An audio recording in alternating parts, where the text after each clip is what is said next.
दशहरा। दशहरा यानी विजय पर्व। दशहरा यानी न्याय और नैतिकता का पर्व। दशहरा यानी सत्य और शक्ति का पर्व। भगवान श्री राम ने इस दिन राक्षस राज रावण का वध किया था। तभी से प्रतिवर्ष प्रतीकात्मक रूप से रावण का दहन किया जाता है। यह पर्व हमें संदेश देता है कि अन्याय और अनैतिकता का दमन हर रूप से सुनिश्चित है। चाहे दुनिया भर की शक्ति और सिद्धियों से आप संपन्न हो, लेकिन सामाजिक गरिमा के विरुद्ध किए गए आचरण से आपका विनाश तय है।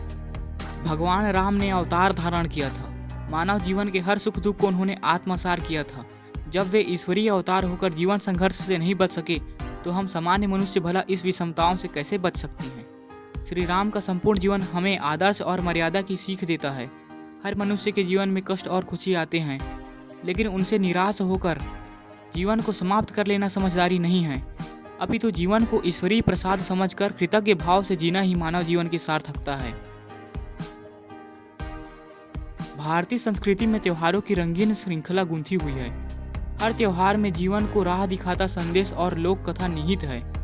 हम उत्सव प्रिय लोग त्योहारों को धूमधाम से मनाते हैं, लेकिन भूल जाते हैं उनमें छिपे संदेश को समझना और जीवन जीने की कला सिखाती लोक कथा को वर्णन करना। अगर हम अपनी ही संस्कृति को गहनता से जान लें, उसे आत्मसार कर लें, तो कहीं और से किसी और की आचरण संहिता की आवश्यकता ही न रही। दुख का विषय है कि आज की फास्ट फूड कल्चर की नूडल्स पीढ़ी के लिए त्योहार भी मात्र मनोरंजन का साधन रह गए हैं। पर्व उन्हें संस्कृति के प्रति गहरा स्नेह और सम्मान भाव नहीं देते, बल्कि पिज्जा और बर्गर की तरह आकर्षित करते हैं, जिसे जितनी जल्दी और जितना ज़्यादा खाया जा सके उतना बेहतर। यही वजह है कि आस्था और पवित्रता से सराबोर रहने वाले गरबा पंडालों में रोशनी और फूलों के स्थान पर 72 घंटे पिल्स के होर्डिंग्स सजे हुए हैं। आखिर क्या संदेश देना चाहते हैं ये आयोजक हमारी युवा पीढ़ी को? कहीं और बंधक नहीं, कहीं कोई गरिमा नहीं, कोई शर्म, कोई सम्मान नहीं।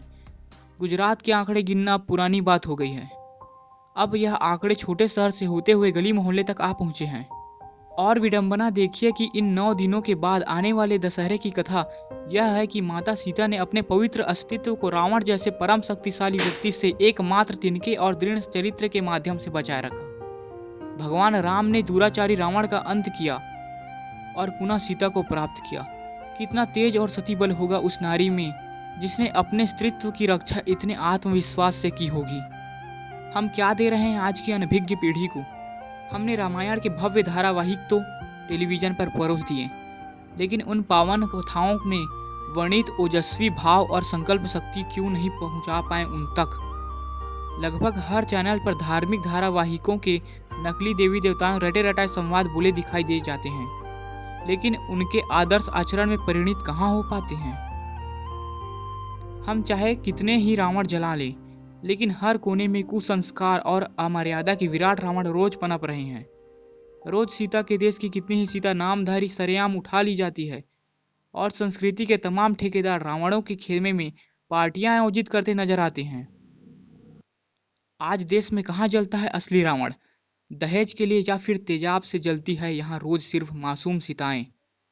जब तक सही रावण को पहचान कर सही समय पर जलाया नहीं जाता, कैसे सार्थक होगा शक्ति पूजा के 9 दिनों के बाद आया यह 10वां दिन, जिस पर मां सीता की अस्मिता जीती थी, भगवान राम की दृढ़ मर्यादा जीती थी।